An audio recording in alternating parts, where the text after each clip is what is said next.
Estamos de volta ao oferecimento de Universidade Fevale, Locferro Fechadura, Sebratel, Global como Internet Gaúcha como você e Pepperoni Pizza Burger. A gente está com a foto no ponto aí, Pedro. Vamos matar essa charada aí, porque eu acho que hoje vamos matar o pessoal no cansaço aqui. Eu tenho um leve sentimento disso. Cláudio Alves. Hamburgo Velho. Seria?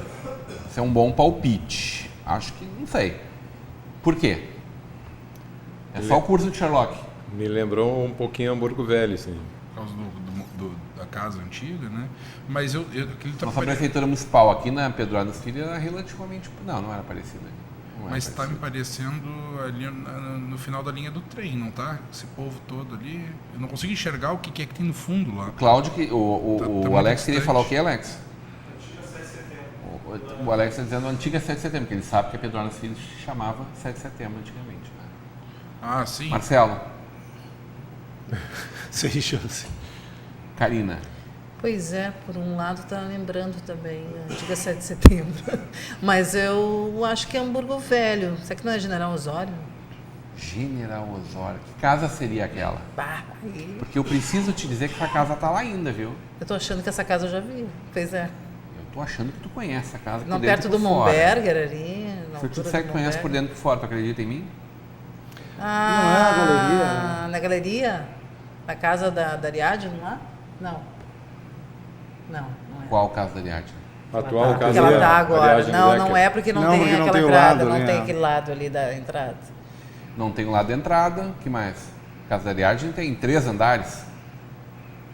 Olha, Olha. que tu tá batendo na trave, hein? Na frente da Sheffield, pelas imediações Pedro, da põe a Sheffield. foto de hoje, Pedro. Não tem a foto de hoje em dia? Tava junto lá. Procura ela. Essa foto, vou dar mais uma dica para vocês. Pinta rapidinho pra Essa ficar em cores. foto tá lá no Maria Maria, Pedro. Essa foto ela é de antes de 1923. Ixi, antes? Antes. Ah, então é Hamburgo Velho. Então é Hamburgo Velho, com certeza. Aí agora eu tenho certeza. que Agora eu tô achando que não, é onde eu tô pensando. Não 27 necessariamente, é a porque, por exemplo, Rodrigo, a casa onde fica o nosso escritório, aqui em Novo Hamburgo, ela é de 1910. Mas Então, Hoje é que inclusive eu é tô tombada pelo patrimônio Mas histórico. ela é mais próximo de Hamburgo Velho Do que do centro. do que do oficialmente centro, é centro, né? Mas é Silveira ela... Martins. Não, né? João Antônio da Silveira, João Antônio da Silveira. entre João a Antônio Heller da e Augusto Silveira. Jung. Põe aí, Pedro.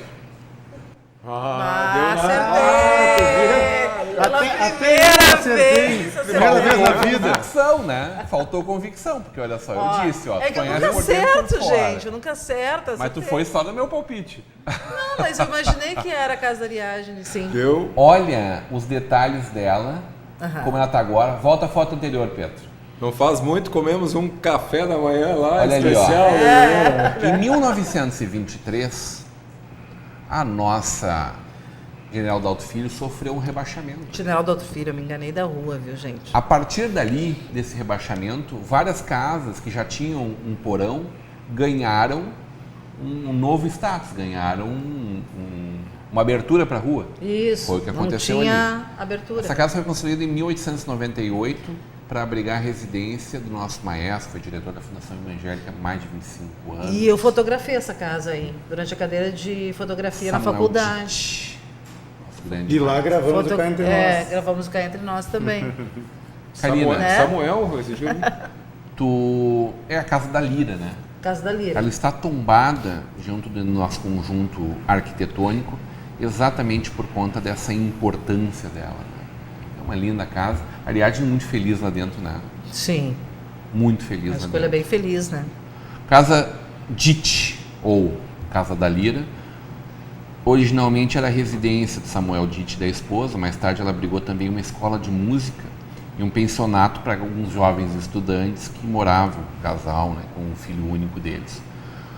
Os alunos e o pessoal dormiam lá em cima, no sótão, que até hoje está ativo, é um espaço bem destacado da casa. A Ariadne mora lá hoje, né? A gente trabalha embaixo, Trabalha e ocupa mora. aquele andar que hoje a gente enxerga como térreo, que hoje é o primeiro pavimento, né? E embaixo Depois que houve esse rebaixamento, ele construiu ali um espaço onde ele vendia instrumentos musicais. Volta para nós, Pedro, por favor. Vendia instrumentos musicais. E aí, uma das referências dentro do projeto de tombamento, que foi construído pelo pessoal na Fundação Schaefer, que levou o tombamento de mais de 80 casas da nossa Novo Hamburgo, justificava que ali tinha sido uma primeira loja de venda de artigos musicais, de venda de produtos musicais. Aí eu fui atrás porque eu sei que o bisavô do nosso Mauro, querido Mauro Blankenheim, que participa conosco aqui nas quartas-feiras, todo primeira quarta do mês, o vô dele, que era o dono da Casa Paulo, fundou a Casa Paulo fechou com 105 anos de vida, né? 106, 107 anos de vida. Ele era o primeiro fundador da Casa Paulo e vendia, ele era o que tocava lá no cinema, era o dono do cinema e tocava no cinema Sayonara, né? Depois o irmão, do Bodo, o pai ficou, né? depois o Bodo ficou lá, o irmão do Mauro ficou por muitos anos lá. E o filho chegou a ser também gestor. O Zeca. Tempo, né? E ele já importava instrumentos da Alemanha lá em 1890 e poucos. Eu encontrei em 1900, agora eu não me lembro, 1902, 1903, o livro do Jornal Republicano de Porto Alegre, aonde estava ali a quantidade de instrumentos, eu até vou dar isso de presente para o Mauro, não sei se ele tem, quantidade de instrumentos musicais de uma importação dele, porque na época tinha que passar todo o teu histórico da alfândega no jornal da cidade, né? Coisa maravilhosa, histórias da nossa cidade aí. A tecnologia hoje é outra, a gente está abrindo mão dos táxis e indo para o celular, Karina. Como é que tu enxergou toda essa polêmica em torno, de novo, estava todo mundo quietinho, uberistas, usuários, motoristas desses aplicativos, que utilizam esses aplicativos como forma de vender o seu produto, os taxistas? Eu acho que a gente está vivendo um momento em que mobilidade urbana é um tema recorrente e muitos projetos vão sair do papel. Espero que o mais breve possível, eu acredito que sim. Nesse sentido de mobilidade urbana, e é uma coisa que realmente Novo Hamburgo cresceu além de sua capacidade, né? E a gente tem um problema realmente de mobilidade. O Uber é uma solução que veio suprir essa dificuldade que a gente tem às vezes, né? De chegar a tempo em certos lugares, né? Porque ali tu sabe, pelo aplicativo, quanto tempo vai levar para o motorista chegar e o trajeto e tudo mais, e tu consegue controlar isso, o preço também que vai te custar. Eu acho que nós estamos vivendo um período de transição e realmente eu acho que ouvir a população é muito importante nessa hora. A gente está vivendo esse período de transição, né? Em que tudo pode se adequar conforme o que a população decidir. Eu acho que a população tem que ser ouvida e é um papel importantíssimo nesse momento, é ouvir a população, né? O papel dos nossos governantes, né? É ouvir a opinião da população e eu acho que vai se chegar ao melhor para o momento. Não quer dizer que seja uma solução estanque. Eu acho que a gente está avançando. Aplicativos de táxi também existem, né? Talvez não sejam tão usados quanto o Uber, mas está se chegando já a novos conceitos a respeito de mobilidade urbana no mundo. Amém. Não é só no Brasil e não é só no Rio Grande do Sul e muito menos só em Novo Hamburgo. A gente tem que repensar essa mobilidade. Eu sempre defendi aqui insistentemente o conceito de planejamento, né? Desde sempre, que eu acho que todo e qualquer assunto, né, mais complexo precisa de planejamento. Não sei se aqui a gente acompanhou, mas isso esteve na mídia aí uns 20 dias atrás, 15 dias atrás, e ainda está em processo, que é a questão de Porto Alegre, da questão do ônibus. O pessoal perdeu, tem as concessões, né, tem as licitações que foram feitas, e teve uma redução, desculpa, de em torno de 10 a 15% do público usuário do ônibus, que está acarretando uma subida de tarifa para R$4 e pouco, que hoje não era previsto e foi perdido exatamente por causa desses aplicativos, né? Hoje a gente sabe que tem corridas aí que tu faz com R$4, R$5. Verdade. Né? Então se perdeu 10, 20%.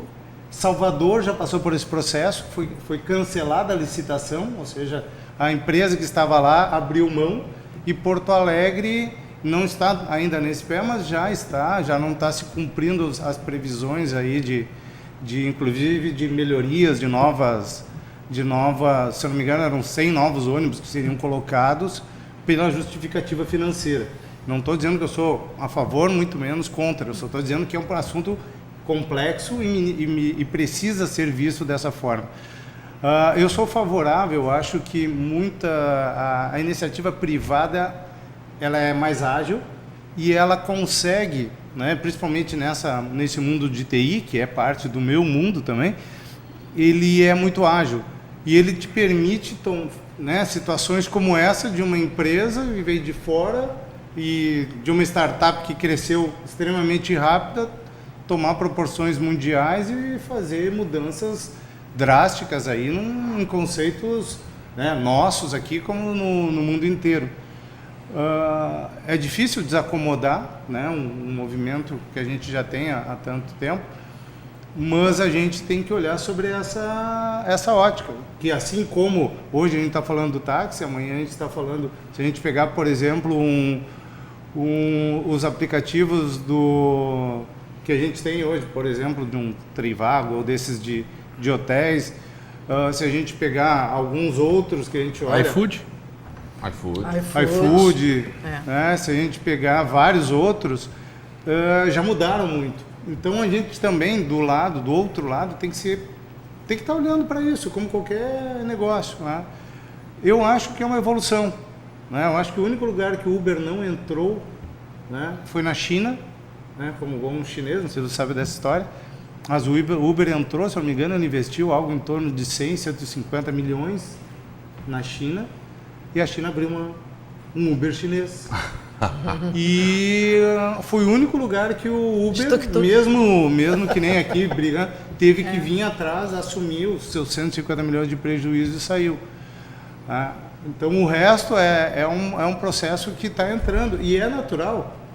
É natural que se faça, porque a população, de fato, olhando, né, tem risco, não é tão classificado ainda e controlado que nem os táxis, é fato, né? Mas a facilidade ela é explícita ali, né? Tanto financeiramente quanto de tecnologicamente, né?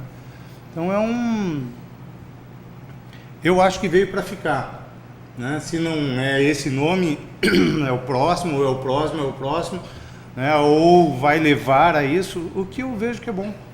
Vai obrigar a esse processo se mexer mais rápido. E é fundamental. A gente aqui no Brasil ainda não tem trem, não tem metrô, a gente vive de ônibus que dão 10 voltas para andar num determinado lugar. Isso era uma defesa quando eu morava em Porto Alegre, que eu falava, por que não tem linhas rápidas com retroalimentação?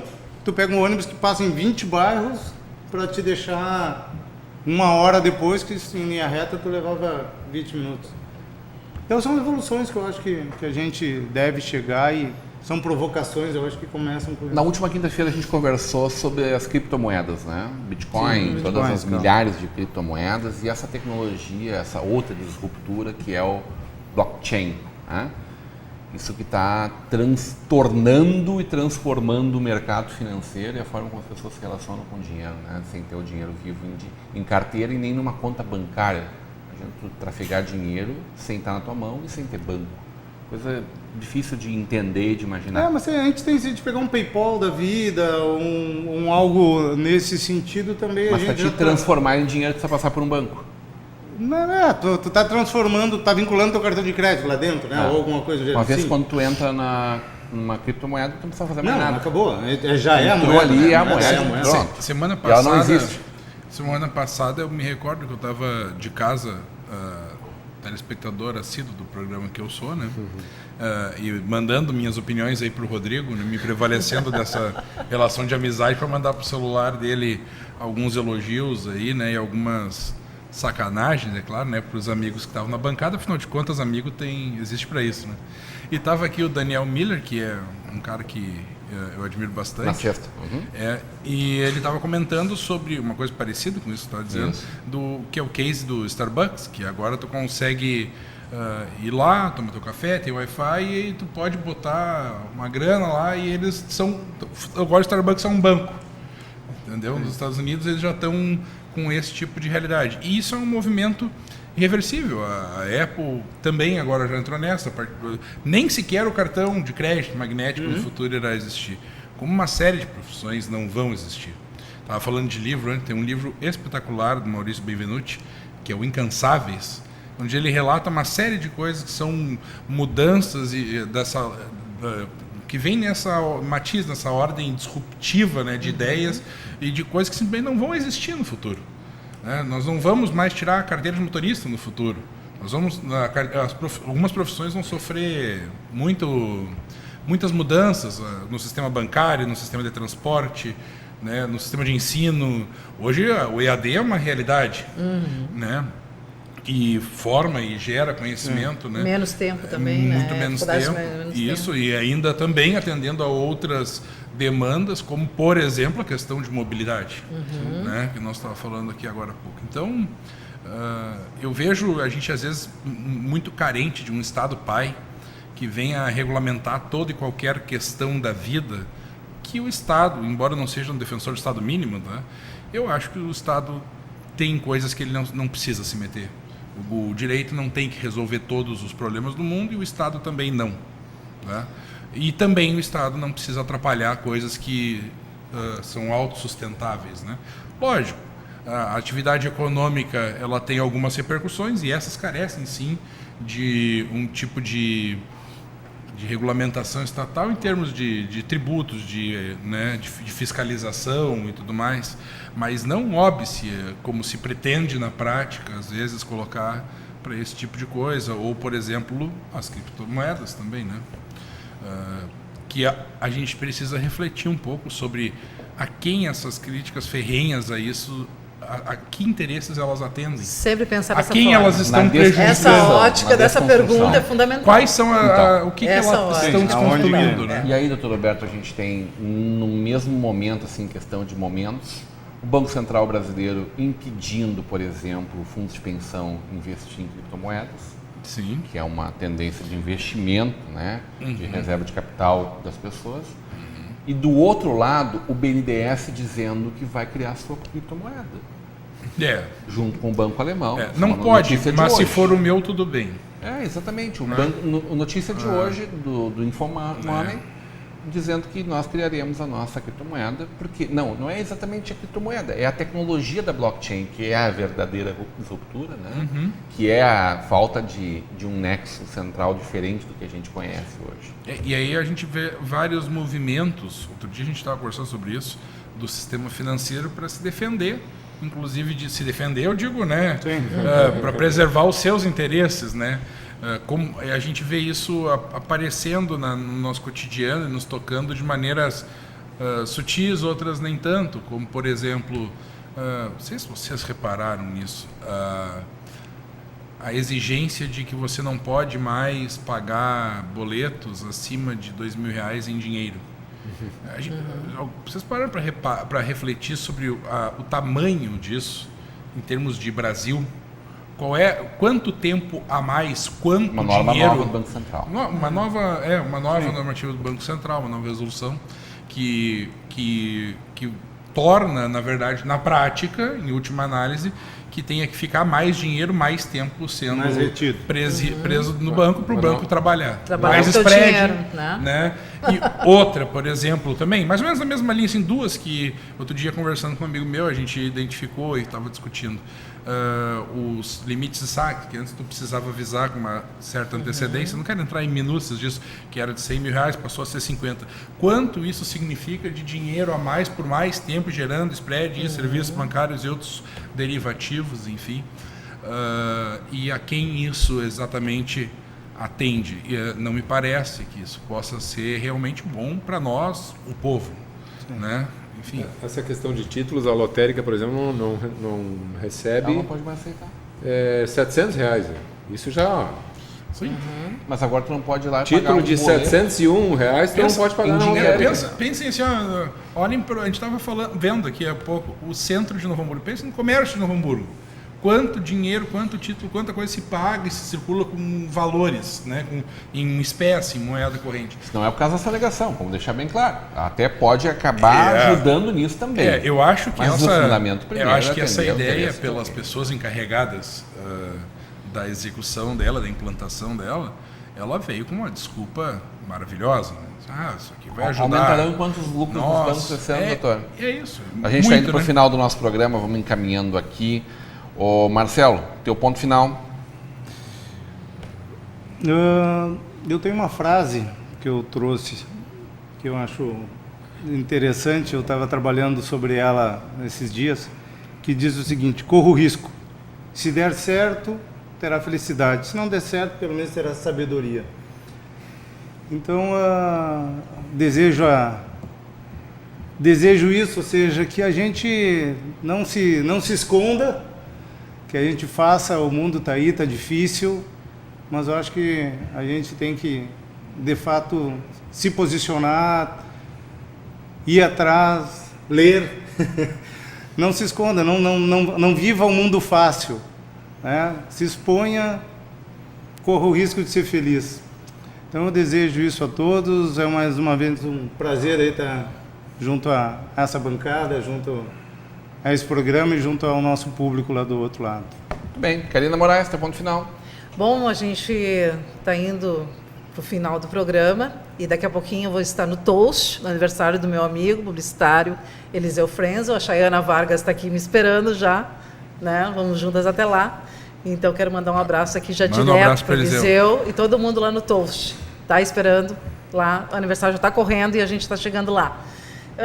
Eu estou ainda em fase de reprises do Cá Entre Nós, mas tem uma reprise muito especial que eu reservei para vocês, telespectadores, que a gente entrevistou, o programa Cá Entre Nós entrevistou a Manu Bufara, que é uma chefe bastante conceituada de Curitiba.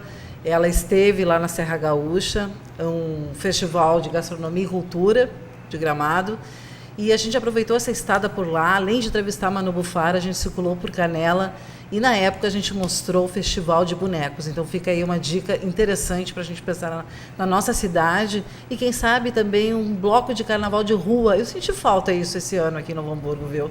Acho que tinha que ter um carnaval de rua também. E o festival de bonecos também nos alimenta a imaginação, esse tipo de ideia, quem sabe? Um festival para a gente ganhar as ruas da cidade.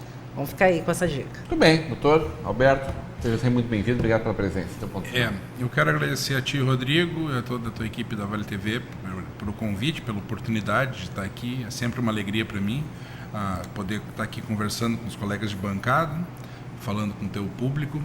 E o meu ponto final, eu quero terminar com uma poesia que diz assim: Marcelo Groi, Léo Moura, Pedro Jeromel. Eu achei que os dois iam conseguir iam passar livres, né? Pedro botou a mão na cabeça lá. Cortez. Subiu Maicon, Jailson. Subiu a plaquinha ali, ó, menos de um minuto. Alisson, Luan, Everton e Cícero. Não corta nada. Depois, Jael, o Cruel. Grêmio campeão e o resto você já sabe. Olha só. Pô, eu tentei não falar muito de futebol hoje. Emoções vividas ao vivo lá. Ao vivo. A dupla. Ao vivo. E com direito a um pouco de chuva para dar contorno de dramaticidade, glória redentora ao final. Taquicardia, né? Olha que plaquinha lá. Corta. Cláudio Alves, ponto final. O pessoal está revoltado com a gente lá. Agradecer mais uma vez. Fica do assunto. Agradecer mais uma vez o convite do Rodrigo. Obrigado aos demais participantes aqui da mesa. Agradecer aos nossos telespectadores. Obrigado pelas mensagens enviadas aqui. Esse final de semana eu estarei em Torres apresentando a grande final do Beleza Verão Rio Grande do Sul, lá no Guarita Parque Hotel, uma realização da Geni Raio. No sábado, o ensaio. No domingo pela manhã, à beira da piscina do hotel. Mais de 30 candidatas e candidatos estarão lá concorrendo a esse título a nível de estado. E semana que vem, novidade na programação aqui, retornando, na verdade, né, Rodrigo? É isso aí. O encontro marcado em um formato um pouquinho diferente, dentro da programação da Vale TV, esse primeiro encontro marcado, trazendo todas as informações, as novidades da FIMEC, que estaremos lá acompanhando 6, 7, 8 de março. Obrigado. Cláudio, com a gente dentro do projeto também Calçados S.A., pessoal vai ouvir falar muito desse produto, desse programa, desse projeto da nossa Vale TV 2018. A gente fica por aqui, voltamos amanhã a partir das 21 horas com o Fernando Rodenbusch com vocês. Até lá!